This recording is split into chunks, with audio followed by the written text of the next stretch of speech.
Hello, and welcome back to What Went Wrong, your favorite podcast, full stop, that happens to be about how insanely hard it is to make a movie, let alone a good one, which they may or may not have for this episode. As always, I am joined by my incredible co-host, Lizzie Bassett. Lizzie, how are you doing this fine afternoon? Chris, I am stoked. I am jazzed. I am ready to talk through the greatest movies we've ever covered. Yes, I said movies, plural, because we're doing a What Went Wrong first today and attempting to cover 4 movies in one episode. But before we get there, we do just want to give a special shout out to all of our Patreon supporters, which those of you, I was going to say you can watch us right now. You can't. It's not a video episode. I lied. But anyway, thank you to all of our Patreon supporters for being our supporters. And as a reminder, if you want special bonus content, including some really cool below-the-line interviews, subscribe to our Patreon. Also, we have video episodes, so you can watch us talking about stuff, which apparently is what the kids do now. They watch podcasts. So if you want to feel young and alive. The kids are reinventing television as we speak. Go ahead. You guys know that you can record video when you talk? Please, guys, feel free to subscribe to our Patreon. Thank you very much to our growing subscriber base. We are flattered and shocked. Terrified of you. Yes, we are shocked. And we have not only had a couple of really remarkable guests for Below the Line, but including Dave Comides, who is one of the best Steadicam operators to work in Hollywood and just won Camera Operator of the Year. That's our most recent episode. We have an incredible upcoming episode. I'm not going to spoil it yet, but we have a really remarkable, should we say? Let's wait. Let's wait until we've actually recorded with this person, because I can't believe that they've agreed to be on our podcast. We don't want to jinx it. As always, guys, though, we have connected with a lot of these folks through you, our incredible audience. So if you work in the industry, if you know someone who works in the industry and you think that they would have a good background to share with our audience, perhaps in a role that not a lot of people understand or know about, even though they see it in the credits every time they watch a movie, please feel free to drop us a message. You can hit us up on Instagram at What Went Wrong Pod. Yes. Lizzie? Or you can always email us at whatwentwrongpod@gmail.com. That's right. And that's the first time we said that today. I think we need to get to today's episode. We got to get moving. Because like these movies, this podcast is all killer, no filler. And these movies, they move at a pace that I can only describe as glacial. We are, of course, talking about the incredible Twilight Saga. That's correct. So not the first Twilight, but the Twilight Saga films which follow it. If you are just listening to this episode and you have not listened to our previous episode on Twilight, please go back and listen to that, because it's very important. It kind of sets the stage for everything we're about to talk about with the remainder of the movies. This was heavily requested after the first Twilight episode, so you got your wish. We sat down and watched, 9 hours of It's a lot of hours. So to recap, it's Twilight, the Twilight Saga, New Moon. Yep. Then which is the second film. Then the Twilight Saga, Eclipse. Oh yeah, baby. The third film, which feels like the same movie. Nothing happens. New Moon. I can't tell you the plot of Eclipse. Nothing happens I don't think much happens in either one. Then you have Twilight Saga Breaking Down Part 1. Also known as Rosemary's Baby Redux. Incredible. And then they have Twilight Saga Breaking Dawn Part 2, Lethal Snowball Fights, which is the second film where they Harry Pottered it and they split the last book into 2 movies. Where I can appreciate why they did that for Harry Potter, I'm angry at them for doing it for Twilight. I loved it. This was obviously, guys, this podcast is not about taking down movies in any way. I actually have a lot of positive thoughts about these movies. But Lizzie, I do want to know what went wrong, because these movies are they're very convoluted. They're very complicated. I found them hard to follow. I can't imagine they were easy to make, especially the rate at which they were pumping them out. It seems like they'd release one and 2 weeks later another one would come out, more or less. Well, you're going to learn over the course of this episode that the headline here is speed. Yes. They are moving very, very, very fast. And in keeping with that theme, I am also going to be moving very fast because, again, we are covering 4 movies. Yeah. Set your podcast to 0.75, guys. Yeah, you might want to slow this one down because there is a lot to cover. There's going to be stuff that I'm going to miss and skip. Please don't come at me, twihards. I do want to briefly shout out, there is a creator who I've been following on Instagram who does like all Twilight content. And she is so funny. And as I was researching this, and I would like go into deep, dark Twilight holes, I just want to give at Yasmin_Sahid a shout out on Instagram because her Jasper impression is the funniest thing I've ever seen. So please check her out. Truly, truly incredible. Jasper is Jackson Rathbone? Yeah. Okay, great. So without further ado, let's go ahead and move on to the first movie we're going to be covering today, which is, again, the second movie in the Twilight franchise. This is, of course, New Moon. Ha, ha, ha, ha, ha. It's a little shout out for all my Twilight fans. So the IMDb synopsis is Edward leaves Bella after an attack that nearly claimed her life. And I do remember this one. In her depression, she falls into yet another difficult relationship, this time with her close friend, Jacob Black. I was going to say, this time with her bay window. Yeah, it's a nice window. She just sits in it for literally months on end during a montage. Yeah, while Likely sings a song that she wrote for this movie. Great soundtrack. Great soundtrack. And this, I'm not going to really go into the soundtrack too much because it's pretty excellent, but I will say that one of the only bands that refused to be included in New Moon was My Chemical Romance. Interesting. So, New Moon was released November 20th, 2009. Now, you may remember that the first Twilight was released in November of 2008. Yeah, I thought you were about to say also 2009. No, fortunately, they had almost exactly a year. That's insane. And to give people a quick point of reference, too, just from my own personal experience, we made this movie Moonshot for HBO Max. From the minute that we started prep, basically, or for the rewrite until we delivered was 11 months. And that was the fastest thing that I had ever worked on, that really a lot of people involved had worked on. It was unusually fast, and our budget was much smaller than New Moon's. So I just can't imagine pulling off a movie of this size in that amount of time. It's absolutely crazy. And that's what we're going to get into as we're kind of covering these movies, is just pay attention to the dates, because I don't know how Robert Pattinson and Kristen Stewart didn't just collapse under exhaustion. Like, this is honestly nuts. So let's go back to November of 2008. So right before Catherine Hardwicke, who directed the first Twilight, right before her Twilight had even come out, Summit Entertainment announced that they had bought the film rights to the rest of the series. So we covered in this the first episode, but like, the first movie was quite a gamble. They did not know if this was going to be a big hit or not. They did not cast big name actors in it. They did not put a lot of money behind it. I think its budget was like $37 million. And also, Summit Entertainment making this is not the same as Warner Brothers doing Harry Potter. No, this is Summit is much smaller operation. Yeah. Also worth noting is that the last book, Breaking Dawn, had also just been released in August of 2008. So this is like all happening very fast. And the franchise itself is building a fan base at the same time the movies begin releasing, which I think is important.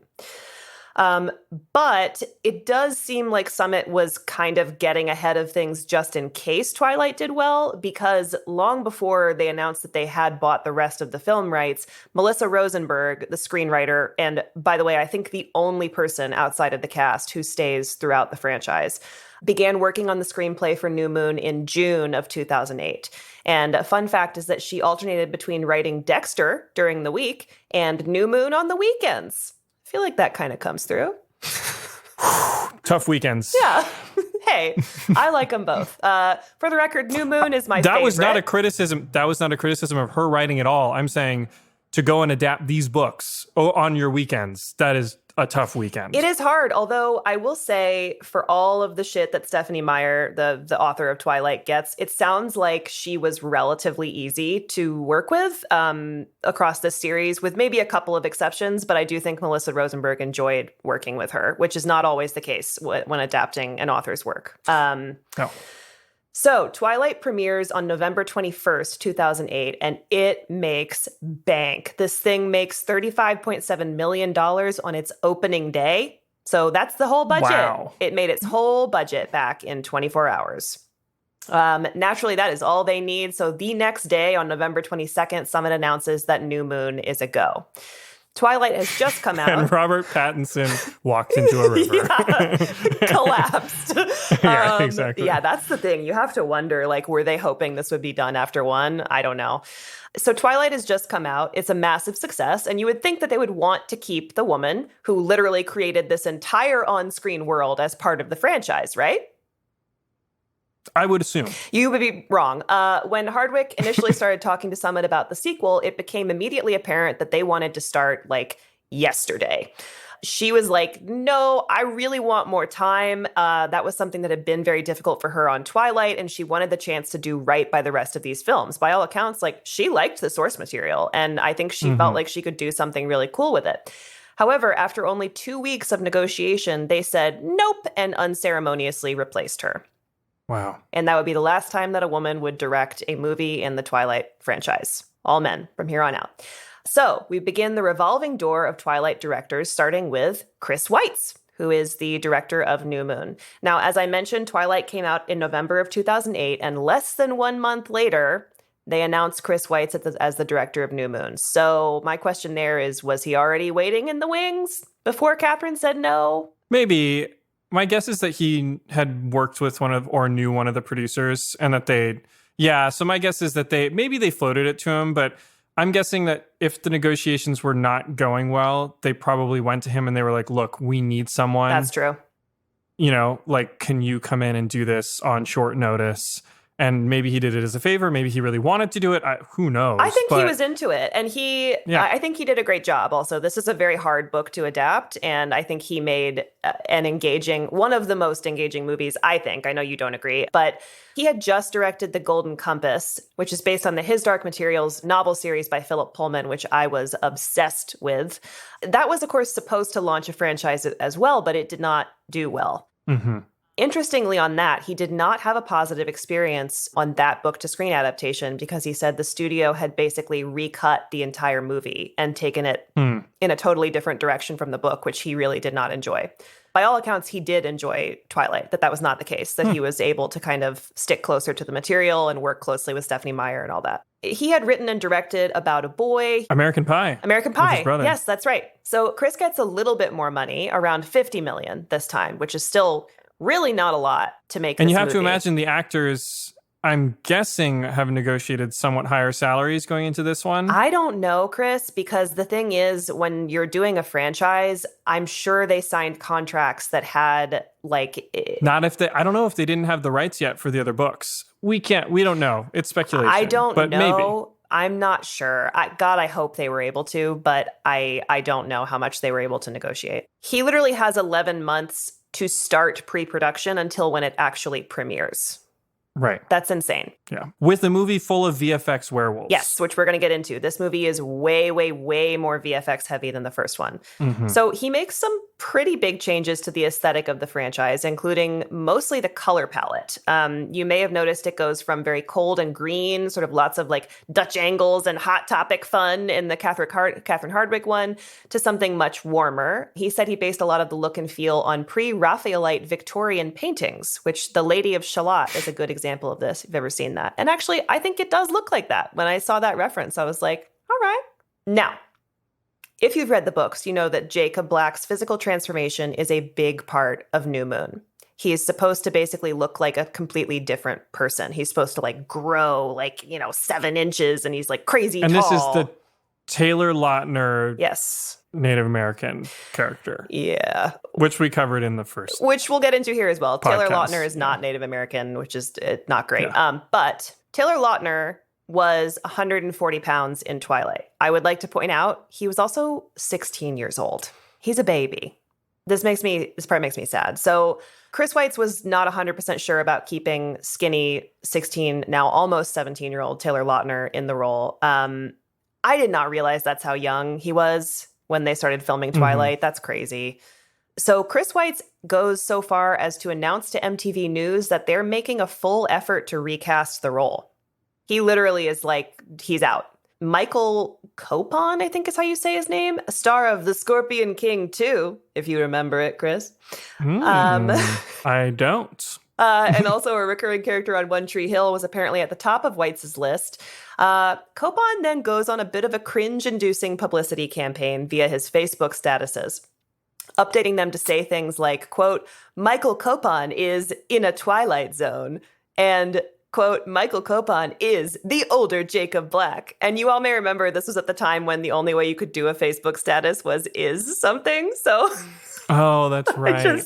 The idea of this guy like sitting there and trying to figure out how to write in that he wants to take over the part. Anyway, I just feel so bad for Taylor Lautner. Like, can you imagine being a 16-year-old kid who's been busting your ass in Hollywood for years? This is your breakout role. And they're just like, yeah, we're going to recast you. Yeah, he and Catherine Hardwicke could have split a bottle together probably. No, they at this couldn't. point. He's 16. Of tap water. Of Coca-Cola. But Taylor Lautner is not about to let this slip through his little fingies, so he began training the day after he wrapped his scenes on Twilight. Literally the next day. He gets a trainer. He starts hitting the gym for 2 hours a day, 5 days a week, sometimes 7 days a week. This 16-year-old kid is eating upwards of 3,200 calories a day. He literally had to have his trainer like bring him food to shovel into his mouth all the time because he couldn't eat enough. So filming on Twilight wrapped May 2nd, 2008. By January 7th, 2009, he had put on enough muscle to get the green light. It was announced that despite Chris Weitz, he was returning as Jacob. Wow. I think this had everything to do with the fan base. People were pissed that they were talking about replacing him. They did not want them to, yeah. Oh, that's good. So they liked him. They did, that's great. yeah. That's, it's a weird move. Like, this is somebody people have attached themselves to in the first movie as this character. Well, if he's supposed to be 7 inches taller and look like a different person in the book, True. I could see the justification. True, but he eventually put on over 30 pounds that he had to maintain through the rest of the movies. He worked very hard. I really hope they didn't put him on steroids because he was 16 years old. I hope he did not do steroids. Yeah. There's actually a steroids line in New Moon where she's like, I've heard anabolic steroids are like really bad for you. And I was like, oh, is that a rough joke? Like, did he do that? It's like, shut up, Bella. Shut up, don't tell him. Taylor Lautner has been candid in recent years that this experience caused some pretty major body image issues because the reality was that, and I really appreciate that he said this, like, you cannot look like that without spending hours in the gym every single day. And as soon as he stopped, once the franchise was done and started living a more normal life, he got so much shit in the tabloids for like, quote unquote, letting himself go. And he's like, I thought I looked fine. Like, I just wasn't going to the gym every day. Oh, he looks great. Yeah. You look great, Jake. You're a very handsome person. He is a very you don't handsome need to worry person. about it. Also, I listened to his podcast. He seems very sweet. So another Taylor who did not make the cut. Do you know who it is, Chris? Well, there's only one other Taylor in my life. And it is Taylor Swift. That's correct. Really? She was supposed to be in this movie? Well, sort of. So she was a huge twihard. And she had the same agent as new director Chris Weitz. So she reached out asking for literally any part in this movie. She was like, make me a lunch lady in the cafeteria. I don't care. I want to be in it. Okay, I want to watch the movie where she's the lunch lady. Me too. But Chris Weitz said no. He was worried that she would be too distracting and would take audiences out of the movie. He said, quote, the hardest thing for me was to be like, the moment that Taylor Swift walks onto screen for about 5 minutes, nobody's going to be able to process anything. He said, I kick myself for it too, because I was like, wow, I could have been hanging out with Taylor Swift. She must have been like, who is this jerk? I agree with him. She would have been distracting. I still didn't process a lot of what was happening. Just because, again, I think if you haven't read the books, it's a little hard to keep track of everything that's happening. That's not their fault. It's a complicated lore that they're translating. Is it? Or is it just that nothing is happening? I think it's both. It's everything definitely. and nothing. Because exactly. I have read the books. So, all right. Obviously, the bigger issue with keeping Taylor Lautner in the part is that he is not Native American. And that other guy was not either, by the way. So it's not like they were talking about replacing him with someone who was Native. They weren't trying to do right by the Native American community. They were just trying to get a beefier beefcake. Exactly. Not cool. Yeah. So thankfully, they did at least cast the rest of the Wolfpack with Native actors. I don't know if any of them were Quileute. I don't think they were. Of course, we also have fantastic Native actors, Gil Birmingham, a What Went Wrong favorite, and Graham Greene also reprising their roles. Now, you would think that using the tribe's name, some of their mythology, albeit heavily adjusted, would result in some money making its way back to the tribe, right? Especially because there was so much merchandise sold for these movies. I would hope, but I wouldn't think. Oh, well, that's too bad, because legally they were not required to offer the tribe anything, despite making millions of dollars off of merchandise featuring supposedly Quileute characters, and the franchise opted to not give the Quileute tribe a dime. Great. Yeah.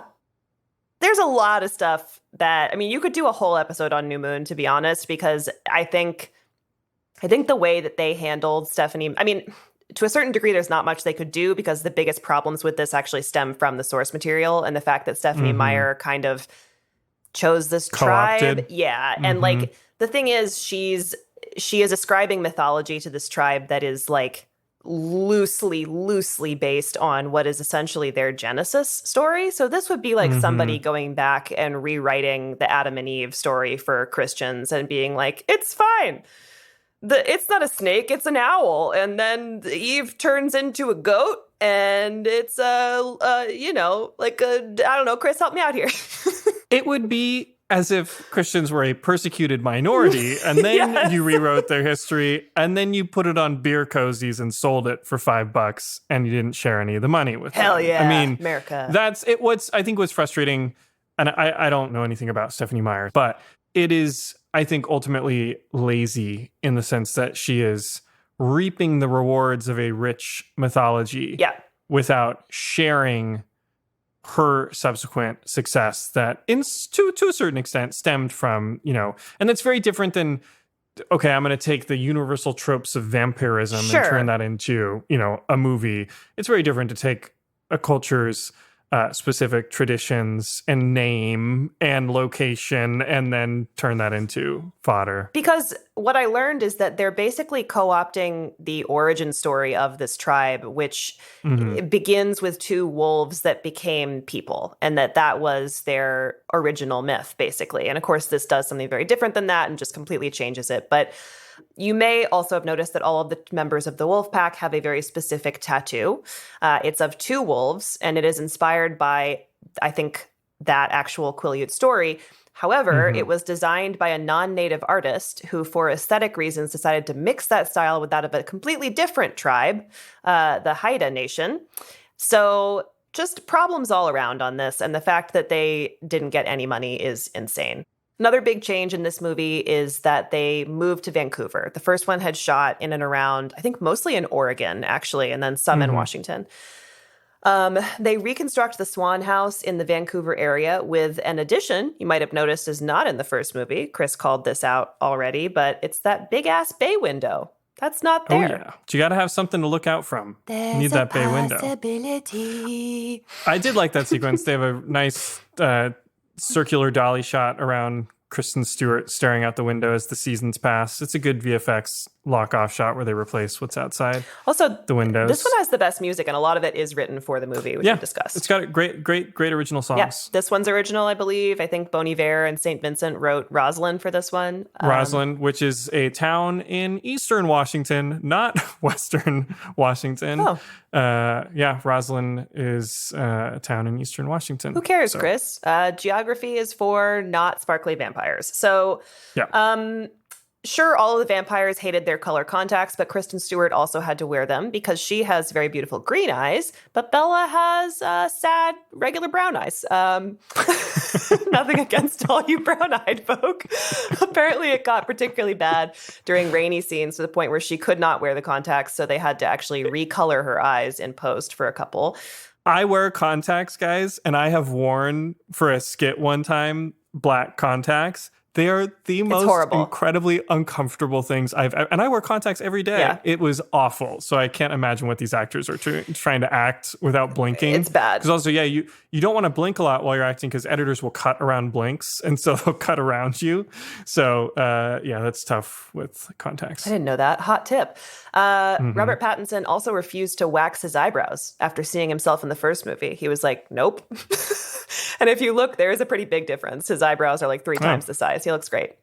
I like a thick brow. Me too. He looks a lot better.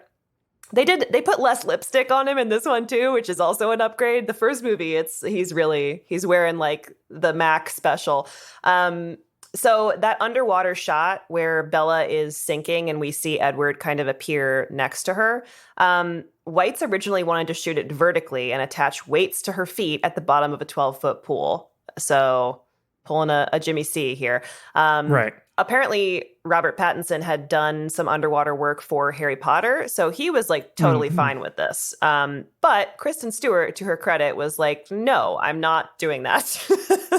Noted 37-pound actress Kristen Stewart didn't want concrete weights put on her feet and also, thrown into a pool. She's like 19 years old, so I have a lot of respect for the fact that she was like, I don't want to do that.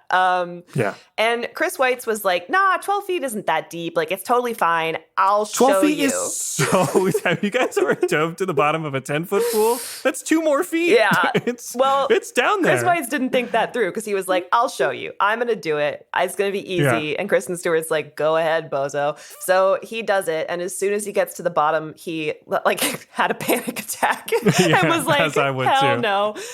He pops back up. And also to his credit, he said, we're not making her do that. Good for Chris Weitz. Good for the director to say, let me try it. Let me see if this is actually a reasonable request. And he learned his answer, and it was no. It was no. So they end up just shooting it sideways instead, and it looks fine. I actually think those shots underwater look pretty cool. A lot of shots in this movie look cool. I just don't exactly know what's going on. Again, Chris, that's it's very simple. Concern. It's very simple. She's very sad. Her entire plan is just go into the woods and die, but it gets foiled by the wolf man, shirtless, jorts man who comes and picks her up, brings her back. And then she sits in her room and doesn't shower for months. And her dad is like, I can't deal with this anymore. You need to go see not a therapist, but your mother. Get out of my house. And then she's like, no, I'm staying. I love shopping. And then she learns, Chris, that she can still see Edward if she does dangerous things. He appears. No, I know. I remember. She gets on the motorcycle. Well, then that's it. That's the whole movie. That's it. I know. I remember. Okay. I'm being somewhat facetious. Okay, well, it's great. And then they go to Italy, which brings me to some new casting. So one of my favorite characters across the entire series is, of course, Aro. Diego Luna and Ben Barnes were under consideration for the role. Ben Barnes, coming hot off of Prince Caspian heels, campaigned quite hard for Aro, which I think is interesting. He's a lot younger. Yeah. Than the person who ends up getting the role, which is, of course, Michael Sheen. Michael Sheen, Bella. who just played a werewolf, a lycan in Underworld. And he is so great because he understands the tone of both movies so well. Like, he's so good. My favorite part of Breaking Dawn is when he keeps getting the wedding invitation and then the birth announcement, and he keeps just murdering whatever human servant brings the invitation. And he understands the tone of the movie so well. He's like, whoops, guess you brought us the invite, so you're going to get killed. He's so funny. He's great. I really love him in these movies, and I love him in the Underworld movies. He's so good. And he's such a talented actor. It's so good. He's having a blast, probably because he had to show up for 10 days tops on these things. Yeah. And he just got to take a trip to Italy and then just ham it up. And he is so fun to watch. Casting for this movie was weird and kind of a circus, though. There's also this bizarre German reality show hosted by German actor Till Schweiger, who you might know as one of the bastards in Inglourious Basterds. Yeah. He's great. He puts the pistol into that German officer's crotch. Yes. Remember in the bar scene? Yeah. I'm a real Frederick Zahler from this distance as he shoves the pistol into the guy's crotch. Yep. Good scene. Till Schweiger, anyway, good actor. Till Schweiger, great actor and also maybe not so great reality show host because this was a show called Mission Hollywood, where the prize was a role in New Moon or maybe Eclipse. I actually actually can't tell. I kept looking at the timeline. I was like, what's happening? Mission Hollywood. And then you don't get to go. It just becomes Mission Italy because you go shoot in Italy. Mission Hollywood. That's great. So based on timing, it's really hard to know what movie they were aiming for here. I don't know. Also, it just like fizzled out. Like it happened and it started airing. They did the show and they just didn't give a prize. Yeah, I don't think they won. If somebody did win, they didn't make it to the movie. They've gotten cut.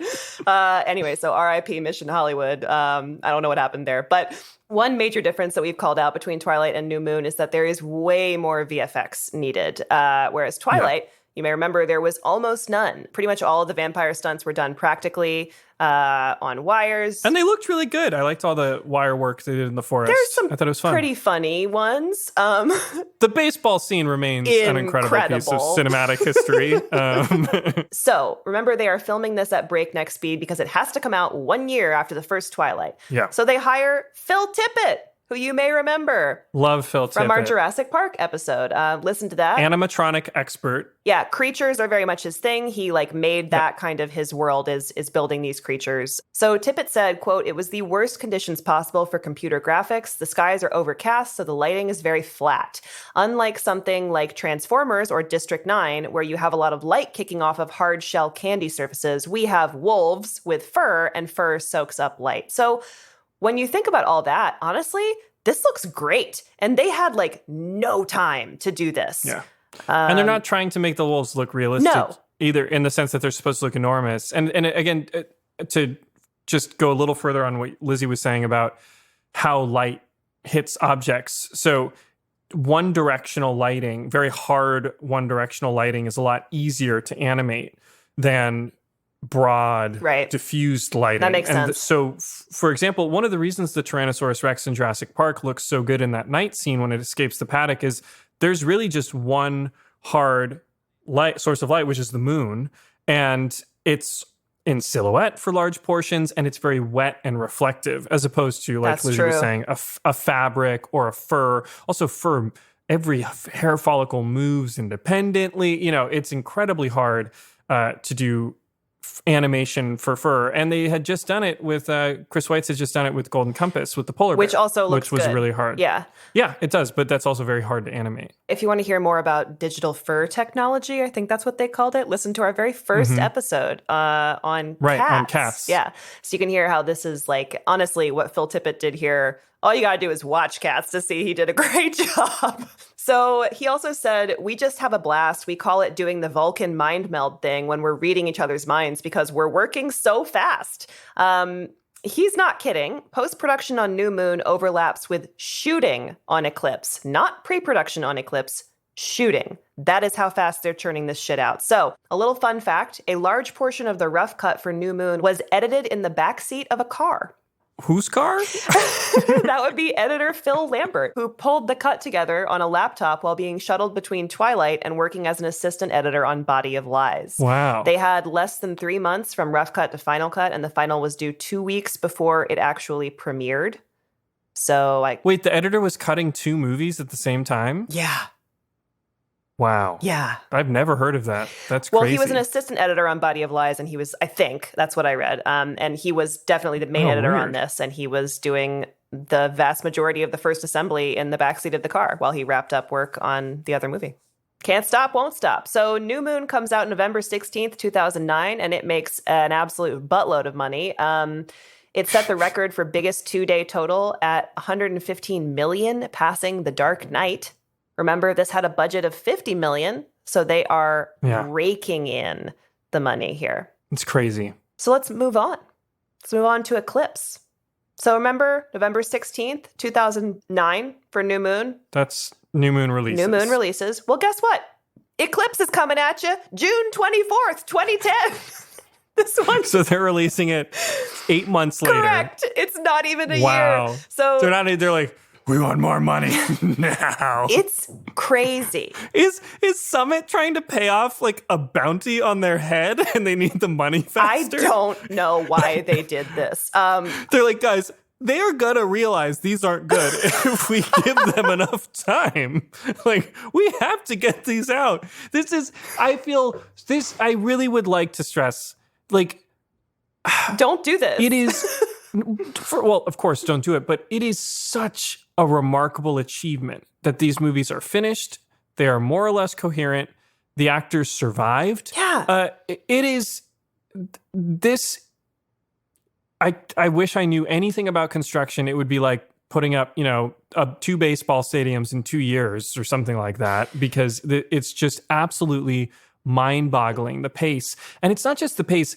It is that you are not getting a break. No. And I specifically mean the actors. Obviously the crew, but the actors, because they're in prep, which means they're having to rehearse, they're learning their lines, They're doing their stunts, they're training, they're doing their wardrobe fittings, they're probably doing Kristen Stewart, by the time she hits the Breaking Dawn, she's doing prosthetics and heavy makeup. Yep. Then they're promoting the next film, which is full press junket, which is an absolute full-time job and a half. They're traveling for premieres, and then they are immediately going into that process on the next film. Yeah. And they're not getting to take any other jobs. They're not getting to mix up their work, in a way. Like, it's crazy. I mean, somehow they did squeeze in some extra work. I know Kristen Stewart did shoot The Runaways sometime. Right. I'm not exactly sure when that lands, but it had to have been before Eclipse, because she had a wig in Eclipse because she'd cut her hair for The Runaways. But even that was a tiny indie movie. It probably shot really fast, and she probably had no downtime. And I bet you she got a lot of shit from the studio and the producers about doing that, because they're trying to protect their investment. Let's get into the synopsis of Eclipse. This is the one that, if you put a gun to my head, I don't know that I could remember what happens here.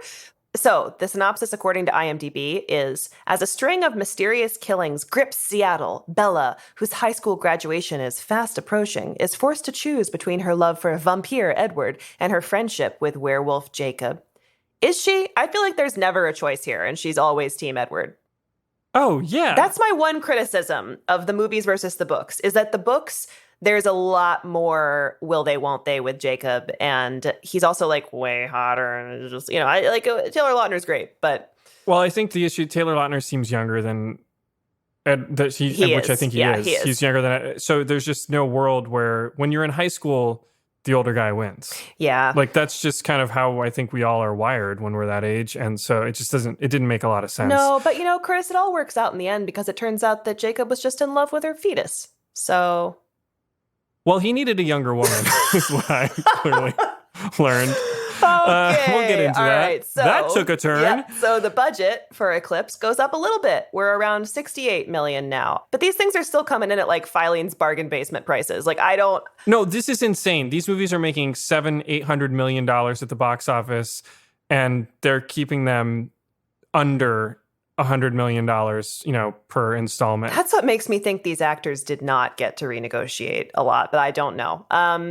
Because they are cranking these movies out, Chris Weitz had to be in production on New Moon when pre-production on Eclipse began, so he could not direct that one. They were he's like, I'd love to come back, and they're like, you can't, we've started.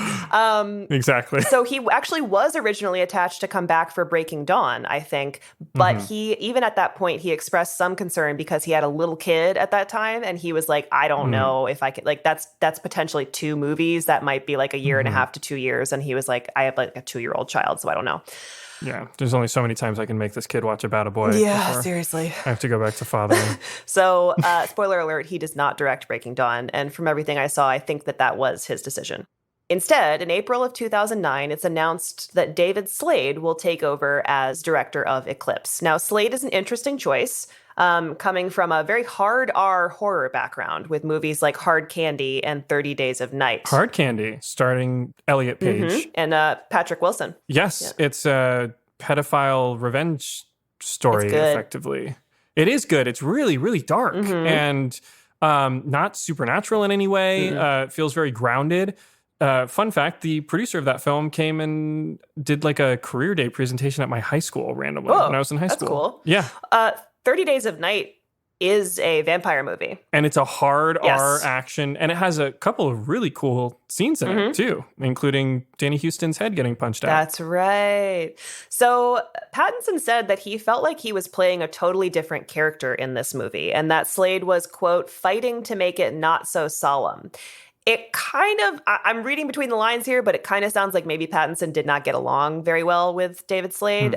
He said that Chris Weitz' attitude when he joined was that he liked the first movie and he wasn't really trying to change too much about what they'd done. That Chris Weitz was kind of like, it worked. Like, I'm not going to fuck with it too much. David Slade basically wanted to take a sledgehammer to the series. Slade reportedly, when Pattinson expressed that this was like totally not what he'd been doing, Slade reportedly told Pattinson, quote, doesn't matter. I just want to do something completely different. All right. I mean, I don't know. Part of me is kind of like, why not? Like, you know. Yeah, why not mix it up? Yeah. Now, Slade was an interesting choice to direct a Twilight film for another reason. David Slade hated Twilight.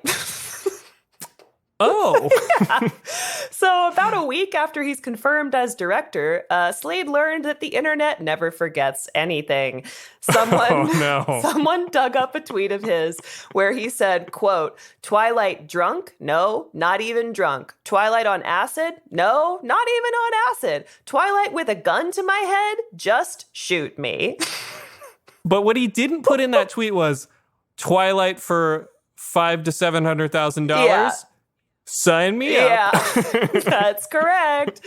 So he is forced to release a public apology because Twihards are understandably pissed. And I would just like to say, too, like, if you work, again, this obviously does not apply to, there's an echelon of people who can and should say what they want that work in this industry about whatever film they'd like. But for the rest of us. Be careful. Yeah. No, I would say for the rest of us, don't tweet shit on other people's movies. You know, save that for your private conversations. Yeah. You might work with some of these people at some point, and you probably everyone works will. really hard. Yeah, and as we all know, everyone works so hard, even on a movie that doesn't turn out well or turns out terribly. It's an incredibly difficult process, and you know, I'm sure he meant the tweet in jest, but that is frustrating that somebody who is a director who knows how hard it is to make a movie would just turn around and take an easy dunk on a movie that's not really meant for him anyway. It's not. And to his credit, he issued an apology right away, saying that none of the statements were from the heart and that he hadn't even seen the movie or read the books when he said that. He basically... I would believe, because that sounds like something you would say just as a... I could get 12 likes on this right now. Yes, exactly. He acknowledged that he said that because he was basically just dunking on a movie that was being openly made fun of at the time. Right. But don't worry. He has seen the movies and read the books now and said that he was, quote, quickly consumed with the rich storytelling and the beautifully honest characters that Stephanie Meyer created. All right, you took it a little too far there, David. AKA, he already cashed that check. Yeah, exactly. So at this point, Slade is already in pre-production on Eclipse because they're moving so fast, which is, I'm guessing, why Summit didn't just fire him. Because like that feels like something that like really pissed off the fan base. But anyway, he stays on. 4 months later, Eclipse is in full production. These actors, as we have discussed, had zero break between these movies. I've seen some reports that he got 50 days to shoot this. It's a good length. It's decent. For this? Yeah, it feels like there's a lot in this. It's long. Well, no, that's true. There's a lot in this. It's long. There's a lot of action. Yeah. For reference, my first film, Worm, which didn't have nearly as much action. We shot in 20. Yeah, exactly. We shot in 20 days. So 50 seems like a lot to me. No, but it's not. You're right. It's not. I mean, seems like The Shining was like 147 days. God, no, thank you. As well. All right, so there's another victim of the breakneck speed of production in this movie, and that is Rachel Lefevre, aka Victoria. Right. Yeah. You may have noticed that suddenly she becomes Bryce Dallas Howard. She does. In the worst wig I've ever seen. And Ron Howard is narrating the movie. Oh, that would be great. So Summit actually picked up Lefebvre's contract for Eclipse originally, but then she booked a 10-day film role, and Summit decided they couldn't possibly work around those 10 days. Now, Lefebvre claimed that Eclipse's shooting schedule was over 3 months, But that's not what I saw. I did see 50 Days. And to be honest, if 50 Days is correct, I can see why they recast her. No. A 50-day, that would be 3 months. That would be 10 weeks. Oh, so okay. Yeah. Cut that out. 50 shooting days. I can't do math. We can explain it. 50 days would be 10 shooting weeks at 5 days per week. This is why Chris is here. Okay, in that case, still, that's a fifth of the movie that she would be missing. That's actually a lot. It just depends on, so when you schedule a movie, you have to factor in a whole host of things, right, including locations and continuity and then actor availability. Mm-hmm. So you're attempting to, if there are actors who have scenes together, they have to be scheduled together. And obviously there are scenes like Kristen Stewart who are going to be run of show, which means they're going to be there the entire time. And then there's Michael Sheen would be the best example. You're kind of like high paid cameo. Right. You're slotting him in. You want to make sure you're slotting him in. You want to make sure that you're shooting out his scenes in as condensed a period as possible to make the role more enticing to him. And where Rachel, someone like her, unfortunately would fit in is they probably wouldn't care very much about her schedule when they're scheduling the film. And so my guess is that her days might have been peppered throughout the shoot. And so if that 10-day shoot, I'm not saying Twilight did the right thing. I'm just saying that if that 10-day shoot at all became an inconvenience, she's out. She's out. There's a little bit more context here. So things get a little ugly in the press because Lefebvre comes out and stokes fan outrage by basically saying that she was blindsided by this news. Summit pushes back and says that she knew she shouldn't have booked that role and did not disclose that she'd done it until like less than 2 weeks before they were supposed to start filming. It kind of seems like she might have thought she could just sneak this past them, but this is Twilight, baby. They're going 100 miles an hour. And to Chris's point, this is probably a very complicated schedule to pull together. Also, this is just a hunch, but perhaps Rochelle just pissed someone off because Anna Kendrick revealed a couple of years ago that she actually filmed Up in the Air at the same time as New Moon. And they did move some dates around for her and did not stop her from doing Up in the Air. So, but Up in the Air, again, it's all politics. She's doing a Jason Reitman, George Clooney prestige picture where she's basically second billed to George Clooney in that movie. And so that's a good thing for the Twilight series. That's a good point. I didn't think about that. But she said that they were great. To their credit, they totally could have stopped me and they didn't. But you are right. There may have been political advantages to not stopping that. Not so much for Lefebvre, though, because another plot twist is that Bryce Dallas Howard was originally offered Victoria in the first movie, but turned it down because it was too small of a role. Suddenly, Victoria gets a bigger part, and Bryce Dallas Howard shows up. So there is that. And I like Bryce Dallas Howard. She's great, and she's a great director. She is a great director. Not a great wig. Also, her hair is red. She has beautiful red hair. Why did they put this thing on her? It was the wrong shade. They had to get something different. It's the craziest wig I've ever seen. And I've seen some bad wigs. It's like worse. It's not the craziest. Yes, it is. Yes, it is. It looks like a plastic Raggedy Ann wig. Like what? I think I was watching this at a lower resolution. I didn't notice it. I thought it was Go fine. back and look at it. It's nuts. I'll take your word for it. Now, the filming of this movie is pretty uneventful, but the speed at which they're producing it continues to cause some problems.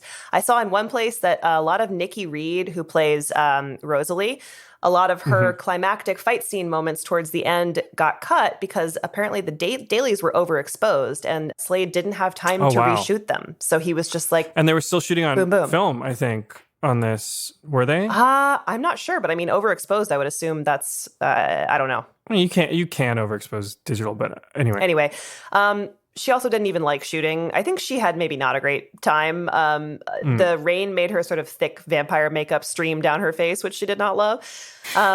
Also, the original editor was abruptly fired just 3 months before Eclipse came out because apparently Summit did not think that his cut had the intensity they were going for. So they bring back Nancy Richardson, who had edited the first movie, to take a pass on the final cut. There's a couple of deleted scenes that never made it to air in this one. One where Kristen Stewart, do you remember the scene where they No. Sorry, pull it together, Chris. The scene where they flash back to the Quileute supposed quote unquote legend. Except yes. Of course. And then the wife saves the day by slashing open her own, was it wrist, or she stabs herself in the stomach, I think. Yeah. That originally was Kristen Stewart in the flashback. What? Yes. Yes. Like in a past life? I don't know. I don't know what the choice here was. It sounds like one of those ideas that you have that sounds really good when you're all in a meeting and you're like, but it's symbolic and it's going to be Kristen and we don't have to, schedule somebody else. And then it's more of Kristen and it's great. And then you shoot it and you're like, what were we thinking? Well, they got farther than that. This actually made it to test audiences, and it was so bad that people laughed openly at it. I'm sure, yeah. And so they did reshoot that whole sequence. There's another deleted scene where Jacob and Bella are shown growing old together, but apparently that didn't even make it to post-production because the prosthetics looked so bad. They were like, yeah, we can't do this. Jacob and Bella. So Taylor Lautner. Yes, Taylor Lautner and Kristen Stewart. They're doing like the old man face swap. Yeah, they didn't pull off the Benjamin Button on this one. So I liked when was it in New Moon when they had an older actress playing the older version of in her dream at the beginning of New Moon. I liked that. I was like, oh, they actually cast somebody older to play her. That was great. Like, why not just do that? It's a fun moment when she realizes that the person she thought was Gran is really just herself because she's so old at 18. Yeah, I'm never going to think that about my grandpa. Like, it was so weird. Anyway, go ahead. Last fun fact on Eclipse, and then we will move on to Breaking Dawn. In the scene where Taylor Lautner is carrying Kristen Stewart up the mountain, basically. Yes. That is him carrying her with no aid, because apparently they built a rig that was supposed to support her weight, but the movement did not look natural. So poor Taylor Lautner, who I just feel like this guy is so game for everything. He was like, it's fine. I'll do it. She weighs like 90 pounds. It's not a big deal. But they have to shoot it over and over again. And he's climbing up this mountain. And it apparently took him like days to recover from this because it was I'm just amazed he didn't drop her. He did not drop her.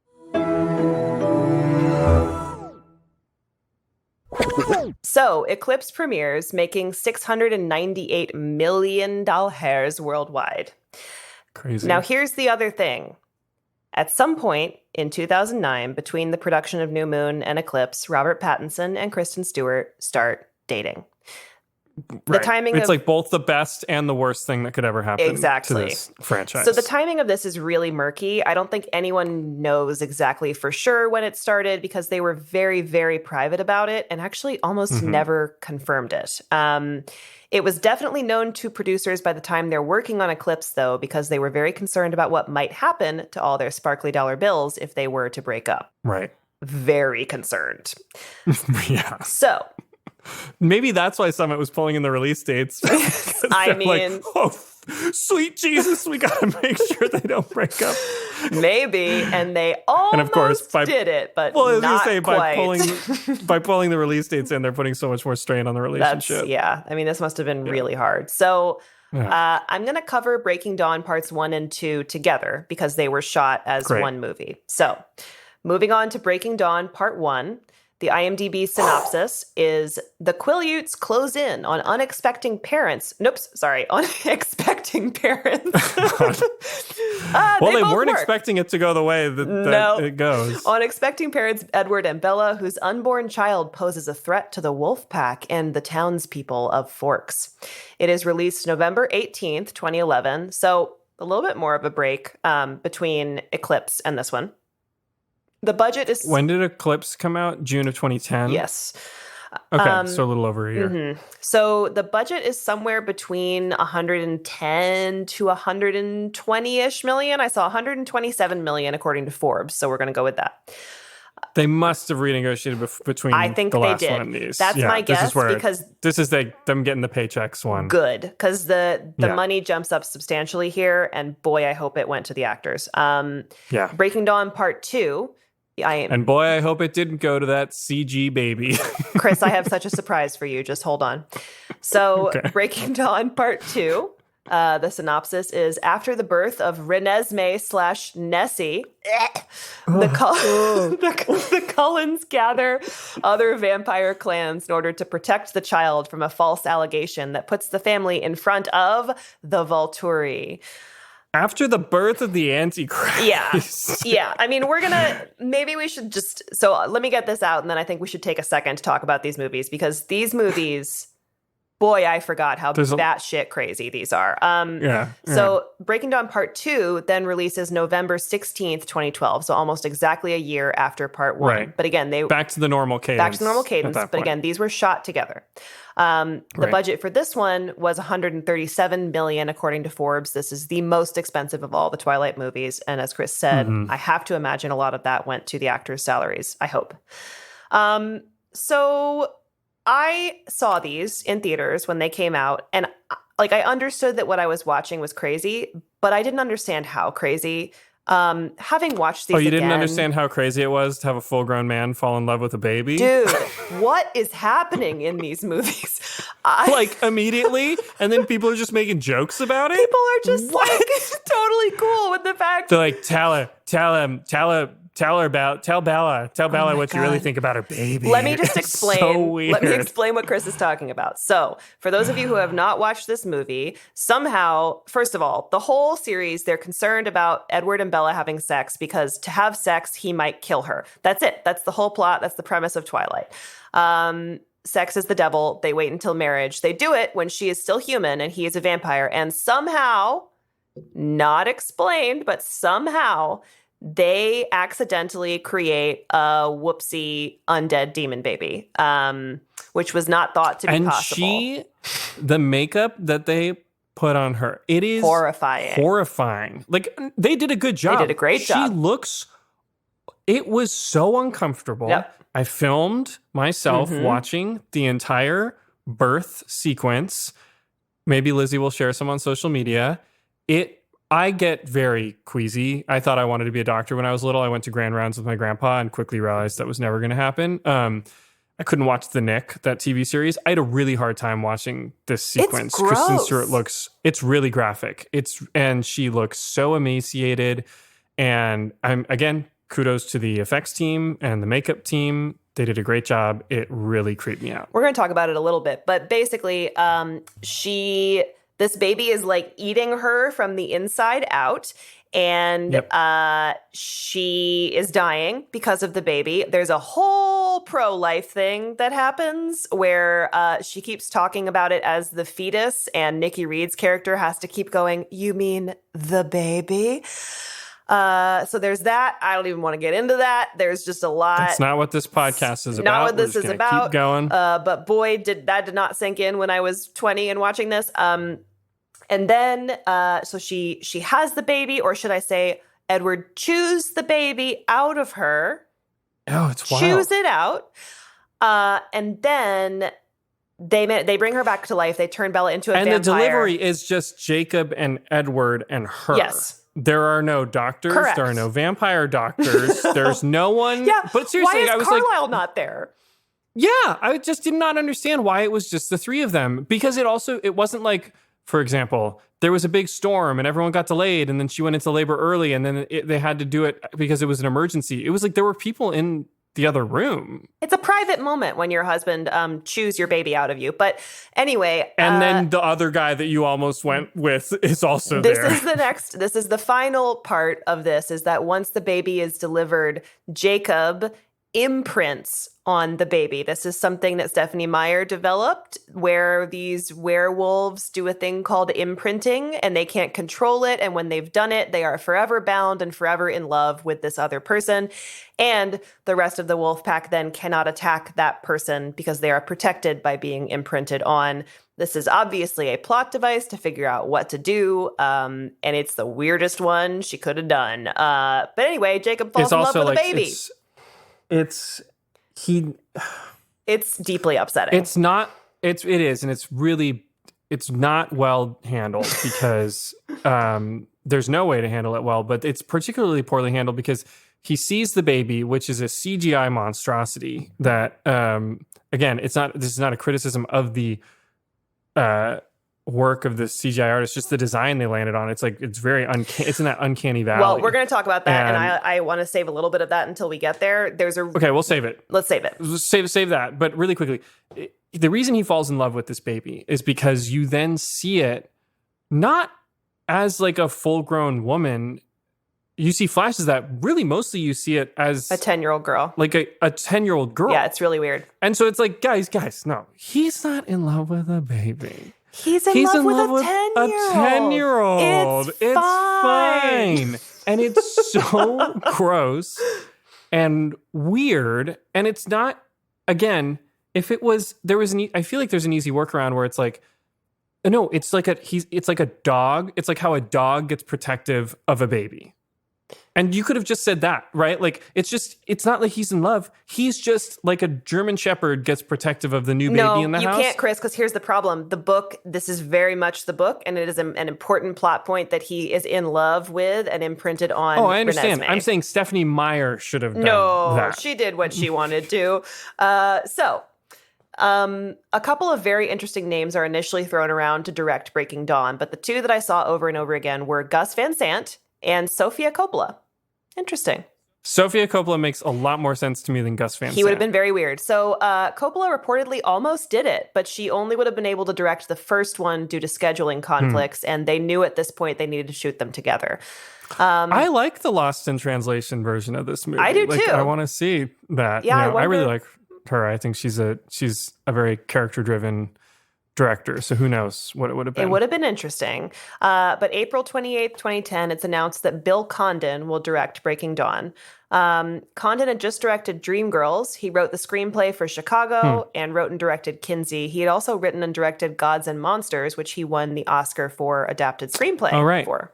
Starring Brendan Fraser. Listen to our episode on The Mummy. Yes. Timing-wise, I do think it's interesting that David Slade does not stay on to direct, because this is not as close to production as the New Moon Eclipse timing was. I think it would have been possible. Maybe he just wanted to change too many things and who knows? Got in too many fights, and they decided we needed someone who was just going to kind of deliver the movie that we needed at the end of the day. Well, Bill Condon does it. So these two films filmed together from November 2010 to the end of April 2011. A couple of fun facts from filming. Robert Pattinson is really driving that boat that you see going out to the island in Brazil, and he crashed it in front of the entire cast and crew, according to Pattinson. At Comic-Con 2012, he said, quote, "That was pretty symbolic of the crazy journey." Yeah. And then I ran a speedboat into a wall. Yep, sure did. He and Kristen Stewart also had some makeup struggles in the Brazilian heat, where his white makeup was dripping onto her tan makeup, and that was dripping on him. So Stewart said of the experience, quote, "We're both really white, no more makeup." Yeah.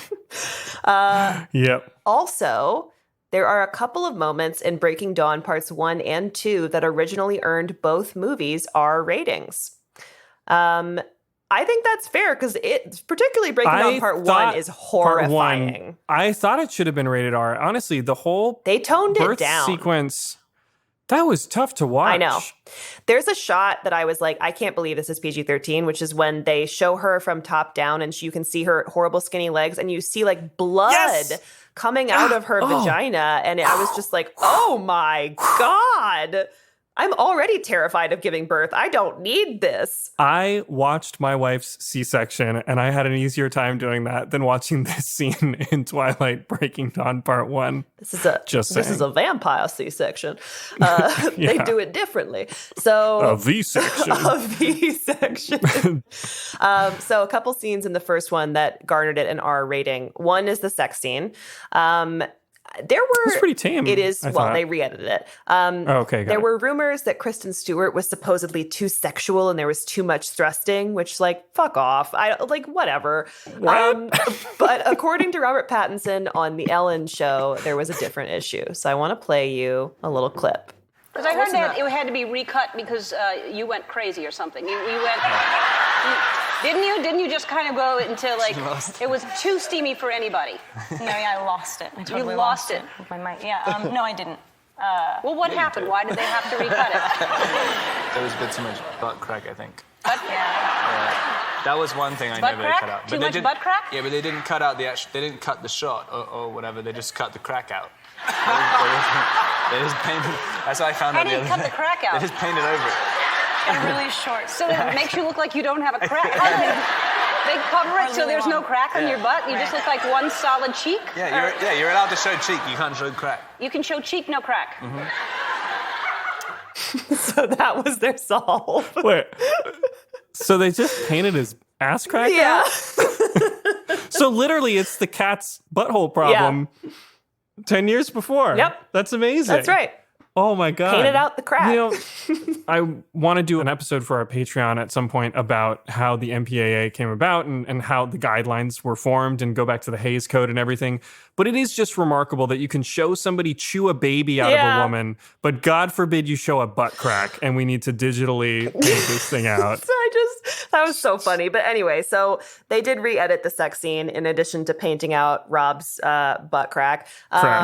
No crack allowed in Twilight. The other scene that almost got it an R rating is, of course, the birth scene. Right. Both Edward Pulp Fiction style injecting her with his venom and also him chewing the baby out of her. What does that even mean? I didn't He's know like, they had venom. Like, what? He goes, what is that? And it is a syringe the size of my arm. My he goes, venom. it's my venom. Which I was like, semen is semen? No. What is he talking about? It was very weird. Whatever. Don't ask any questions. So Condon had a pretty good solve for this, which is that you see almost everything in this scene happen from Bella's perspective. So they're able to kind of dip in and out of consciousness. It's very well done. Yeah, it's horrifying. Very scary. Also, fun fact, all the goop all over the baby is strawberry jelly and cream cheese, which is disgusting, but kind of cute.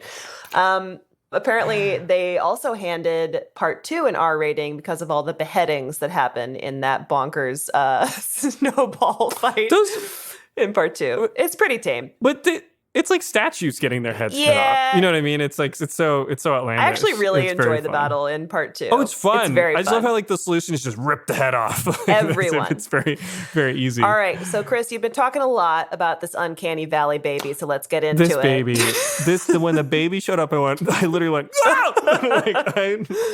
I was terrified. Well, if you thought that Renesmee looked bad in the movies that you watched, originally she looked much, much worse. Oh, God. I hope it's not because it was a real baby. That was too scary. Just you wait, my friend. So everyone had been worried about how they were going to represent the baby that had somehow acquired adult expressions and emotions. That's a big part of the book, is that when she comes out, she is like fully emotive, even as an infant. Obviously, you can't use a regular human baby for that because they don't do that. They're just mush. So at first, it was not CGI, but it was, in fact, an animatronic doll. Love it. Love it. I want to own it. Well, you can see it. So it was so horrifying that the cast and crew called it Chuck Esme after Chucky. And Chris, I want to play you a clip of Nikki Reed on set holding this thing and talking about what it was like to film with it. Just get ready. I'm so excited. This made me laugh so hard. Can you see that? Oh my God. Yeah. Are you ready? It looks like a Victorian child mixed with a blobfish. It does. Wait till you see it move. Hold on. Okay. Oh my God. I'm going to play it. But Wait, that's animatronic? yeah. Just Oh my God. wait. Okay, and let's also see. watch Nikki Reed's face in this because I really like Nikki Reed. She's funny. This is really fun. Okay. I understand the theory behind it, to have this little creature that does all the hand movements and stuff. The way the hands move. want the whole world to forgive me now before this movie comes out because I'm holding like a 60-pound mechanical doll. it's 60 and pounds. me and the doll have to like move our bodies at the same time, and so I've got like 2 men sitting right below me, like, you know, doing like puppet stuff with our hands, and like one guy like puts the hand in there, like Oh pokes my me God. in the eye there. Oh It's really God, it difficult. just grabbed It's really her difficult for me. She looks so Oh, afraid my of God. it. So it's really like it's this moment where she's supposed to be tender with the baby, and the baby's like grabbing her face very sweetly, but you can tell she's so scared Because it's of this horrifying. baby. It's really horrifying. You guys have to go and see this. Please Google I this. will- I'm sure you can see I will it. post a picture of this on Instagram so you can see It's amazing. Chuck Esme in action. Also, it looks. The funny thing is, look, it's terrifying. it's awful. but it looks great. Does that make sense? I mean, if it were a horror movie, maybe. that's what I'm saying. No, but yes, like it looks very real. It looks very weirdly alive when it's moving its eyes. The way the hands moved, like it looks great. It's just the design is scary. Terrifying. So after about one day, they were like, we absolutely can't use this. There's no way. So they did not. I wonder if they were like, let's sleep on it. And they came back to set and it was sitting in a chair and they're just like, no, we gotta move on. No. I think they ended up using real babies and children and doing the aforementioned also fucked up CGI to their faces. But honestly, it's so much better. Once you see that doll, you're like, yeah, I know this is fine. The Uncanny Valley is fine. What's weird about the CGI, like the obvious thing that's wrong is the baby's head's too small. Yeah, it's weird. The face takes up too much right? of the head. Yeah. By the way, they also use the same techniques that police use to age up missing children in order to turn Renesmee into an 18-year-old. No wonder we're finding none of these children ever. Sorry, that was horrible. But it's true. So she is played throughout by 10-year-old Mackenzie Foy, and that's who they base most of the... Mackenzie Foy is who Jacob falls in love with. The 10-year-old. In the flash forward. Yes. The 10-year-old. Yeah. Yeah, exactly. Yeah. Right. And they do an aged up version That's of her what they as did well, the missing with children CGI. technology for. All in all, I think the VFX team did a pretty amazing job on these two movies. I thought the wolves looked a lot better especially Breaking Dawn Part 1. They do. I mean, they had a lot more time than they did on New Moon and Eclipse. So I think that shows here. They look great.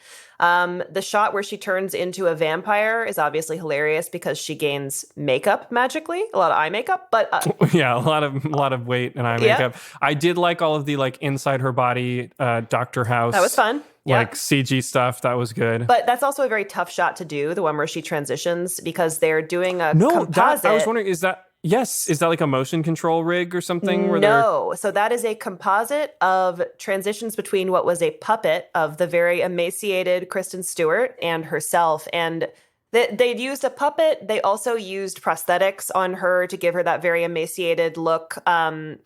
And then the legs and the body on the table, that's a puppet, but that's her real head. Right.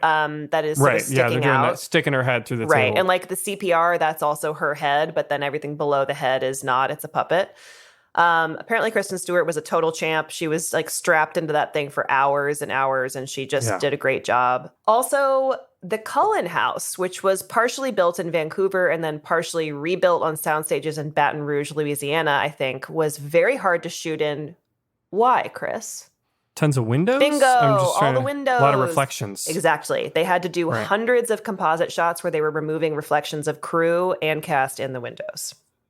So Breaking Dawn Part 1 premieres November 18th, 2011. It makes $712 million worldwide, $138 million in its opening weekend alone. So, Breaking Dawn Part 2 has a release date already set for mid-November 2012. Everything's already been shot, so outside of the press tours, these actors are finally free to make different movies. They are released. Kristen Stewart was cast in a retelling of Snow White called Snow White and the Huntsman opposite Chris Hemsworth and Charlize Theron. So she began shooting this film in August of 2011. Snow White premieres June 1st, 2012, and it does pretty well. It's not Twilight, but it's definitely a box office success. So Kristen Stewart seems well on her way. I actually like that movie. I thought it was pretty good. It's pretty good. She's good in it. Charlize Theron's having a blast. She's always great. She is clearly well on her way at this point to becoming a blockbuster star. But on July 4th of 2012, Us Weekly published paparazzi photos showing Stewart and Rupert Sanders, the director of Snow White, kissing and snuggling in public, and it is an absolute disaster. Twilight fans are losing their minds. Also losing his mind was Donald Trump, who was weirdly very invested in this and tweeted about the whole thing. You don't remember this? He was constantly taking to Twitter to tell Robert Pattinson to dump Kristen Stewart because she was a loser and he could do better. Stewart immediately releases this. Of course, everyone's focused on Kristen Stewart, not the guy who just cheated on his wife. 100%. We're going to get to that. Has kids. Yeah, we'll get to that. So Stewart immediately releases this extremely sad statement. Quote, "I'm deeply sorry for the hurt and embarrassment I've caused to those close to me and everyone this has affected. This momentary indiscretion has jeopardized the most important thing in my life, the person I love and respect the most, Rob. I love him. I love him. I'm so sorry." This, by the way, is the first time she's ever officially acknowledged that she and Robert Pattinson were in a relationship, even though it was common knowledge at this point. I do want to remind you that Kristen Stewart had just turned 22. Yeah. 22. This stuff happens. It happens. When you're 22. but it shouldn't when you're 40. 41! Rupert Sanders, on the other hand, was a married 41-year-old man with a wife and 2 kids at the time. Fun fact, his now ex-wife, Liberty Ross, is the sister of Academy Award-winning composer Atticus Ross. He issued an apology as well, saying he hoped he and his wife could, quote, get through this together. She tweeted out, wow, and deleted her Twitter. They divorced. Wow. Yeah. Good for you, Liberty Ross. Stewart was dropped from the sequel to Snow White, and she gets absolutely destroyed in the press. As Chris pointed out, the press pretty much exclusively focused on her, just ripping her to shreds. There were very public photos released of her moving her things out of her home with Pattinson into a U-Haul. They're really sad. Pattinson appeared on The Daily Show in August of 2012, and Jon Stewart hands him a pint of ice cream to console him. She and Pattinson seem to try. Not a good move, Jon Stewart. I typically like you, but that's a little. I still like him, but yes, it definitely played No, I do into too. the, Of course, yeah. I'm just saying it just goes to show you that once that train starts moving, Yes. everyone. It's not just the Donald Trumps of the world that everyone. are piling on. Everybody does it. So she and Pattinson did try to get back together, but the next few months must have been absolutely miserable because Twilight stops for no one. They were careening straight into the press tour for Breaking Dawn Part 2, which was set to release right on time on November 16th, 2012. And this is no ordinary press tour. Throughout that fall leading up to the release, they were scheduled to hit Australia, Japan, Brazil, South Africa, Scotland, Ireland, and the United States. And they did it together. Fun. To their eternal credit, they both showed up. They did their job. This must have been awful. Yeah. I can't imagine. They eventually break up for good in 2013, although it does seem like there is no ill will there. She speaks very, very highly of him. He does the same, although I think she has actually talked a bit more than he ever has about this. And she did a really good interview with Howard Stern, actually. That's definitely worth listening to, where she talks a lot about how difficult this was and just how young they were and like how much pressure they were under during this. Going through your first big breakup in public while promoting a multi-billion-dollar film franchise that's about the two of you being vampires in love forever and having a weird gross baby together. Yeah. And that would be impossible to handle with grace, but they did. She really did. And she didn't really say, like, she tried so hard to just do everything she could to keep her shit together. She did in later years say, like, she never slept with Rupert Sanders. It was really just, like, making out and basically an emotional affair. But she was basically like, who is going to believe me at this point? It doesn't matter. So she didn't even try to defend herself. All in all, the Twilight franchise grosses over $3 billion. It launched the careers of Robert Pattinson and Kristen Stewart, and it does bring me joy every time I watch one of these bonkers movies. Although I don't know if children should be allowed to watch them. No, absolutely not. I don't want to get into anything political on this podcast, but this is the most anti-feminist film series I have seen. It's very. I both agree and don't agree. I'm being hyperbolic, but there was a lot in it that is just. I just wanted to be like, you should go study abroad. Like, go do.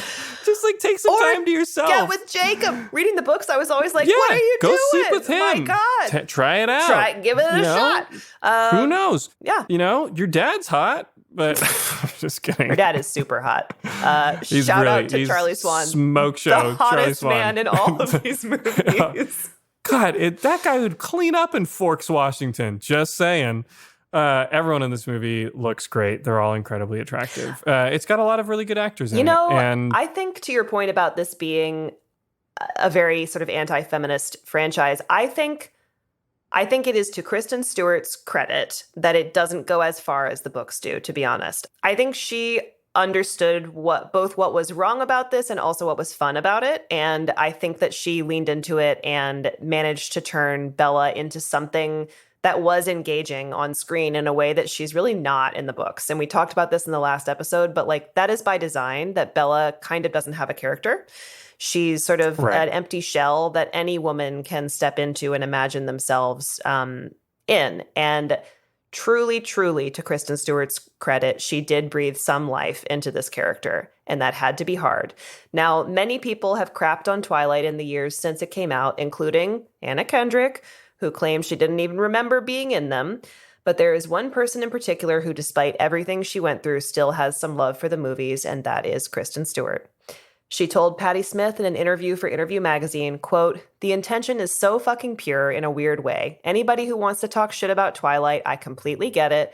But there's something there that I'm endlessly and to this day fucking proud of. My memory of it still feels really good." That's great. Yeah. Good for Kristen. Stand up for the work that you've done.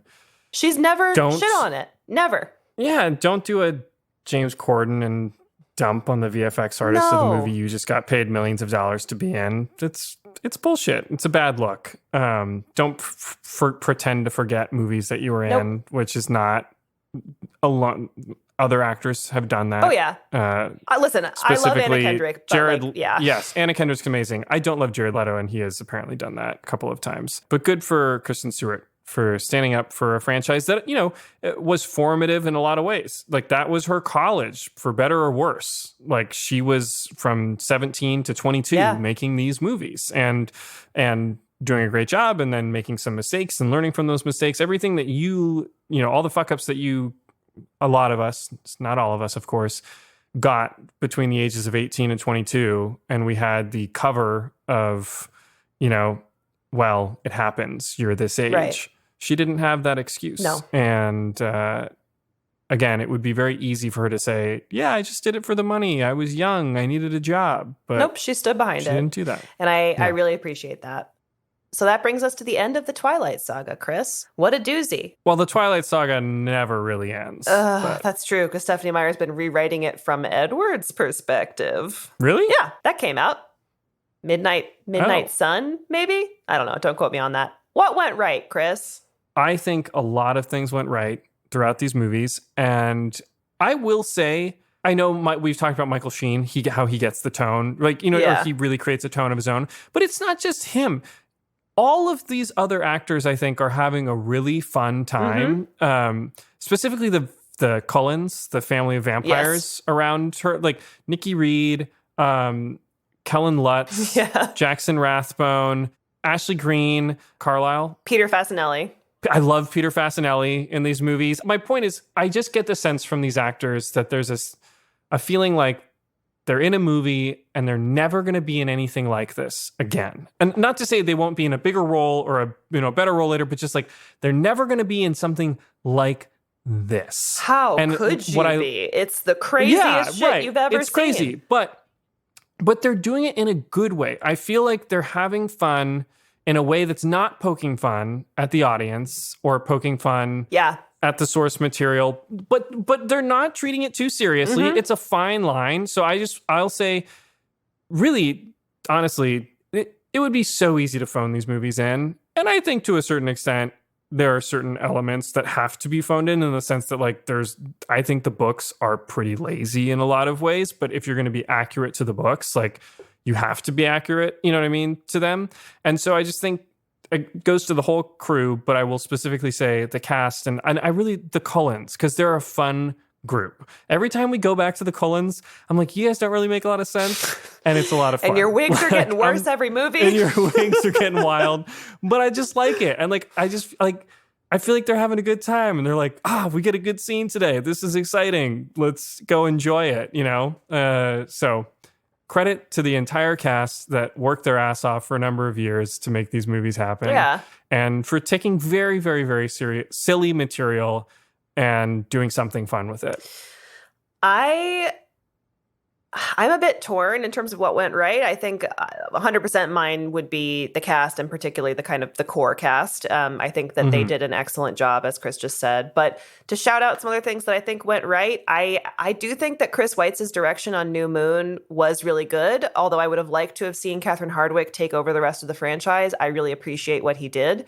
I think he brought kind of a softness, and just the colors that he brought, I actually do think made a difference. And then also, whoever is the music supervisor for these movies is crushing it because these soundtracks are great. So I will definitely say the soundtracks. And if you haven't listened to all the Twilight soundtracks, you're missing out. They're great from the first one all the way through the last one. New Moon is my favorite soundtrack and movie as well. But check them out. These movies are wild. Just go watch them. They're so weird. You're not going to be bored. Well, maybe in Eclipse you'll be bored, but the rest of them not so much. I would disagree. I think New Moon's the most boring. You're wrong. But that's just You're me. wrong. It's amazing. Okay. Well, then you have to watch and be the tiebreaker, guys. As always, we have to shout out our Full Stop supporters, starting with Tom Kristen Stewart. And I'm going to subvert what I just said I liked about this movie and say, Somin Chai, none of you should have been in this movie. Somin Chainani, thank you so much for being Full Stop supporters on Patreon of this podcast. As always, guys, if you enjoy the work that we put out with What Went Wrong, please go on Apple Podcasts and give us a rating and review. Yes. Tell a friend or family member or stranger on the bus about our podcast. We don't have any money to market this, and your word of mouth... We have a little bit now. That's true, but your word of mouth is really the only way that we are starting to climb those charts, and I love the, what's the word? The validation. I want to see us go higher on the charts, so please tell some people. The validation of strangers is important to both of us. I want to destroy Paul Scheer and the Unspooled podcast, which is number 1 in film history. I love Paul Scheer. We're so close. We are number 2, and we can't unseat the bastard. I think we broke him for 1 day. And so, guys, help us take down the Unspooled monopoly and the dark demon that is Paul Scheer, that bastard. Destroy Paul Scheer. And of course, as promised, we're going to announce the next episode, which will be... It's me, Mario! Oh, no. That was better than what Chris Pratt did for the new movie. It is Super Mario Bros., the 1993 version with Bob Hoskins and John Leguizamo. I am so excited to talk to you guys about this film. And of course, Mario just became the most successful video game adaptation ever. So get ready for a bunch more Mario sequels, you dorks that just went and saw that movie. But yeah, we'll be covering Mario next. And thank you for voting in the poll. Dune won the poll, so we will be covering Dune as well in the coming weeks. Thank you so much for listening, guys. Check out our Patreon if you want to check out more content. Leave us a rating and review. And if you ever have film suggestions, feel free to drop us a line at What Went Wrong Pod Instagram and whatwentwrongpod@gmail.com. And if you're enjoying this hot vampire content that I've been providing you, let me know, because I have a couple other vampire movies I might want to cover. We'll see. Yep. Maybe one where I have to cross oceans of time to find you. We'll see. No one understood that reference. Yes, they did. They will know it. All right, goodbye. It's me, Mario. Please tell some people. Go to patreon.com/whatwentwrongpodcast to support What Went Wrong and gain access to bonus episodes, video content, and more. What Went Wrong is a Sad Boom podcast presented by Lizzie Bassett and Chris Winterbauer. Editing and music by David Bowman, with cover art from Euthana Uos. It's me, Mario. Please tell some people. Yeah.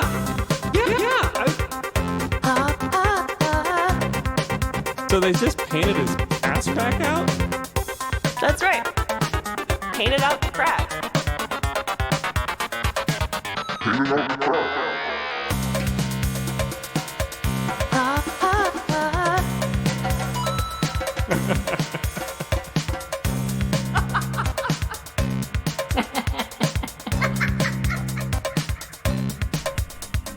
It's me, Mario. Please tell some people. Yeah. So they just painted his ass crack out? That's right. Painted out the crack. Painted out the crack.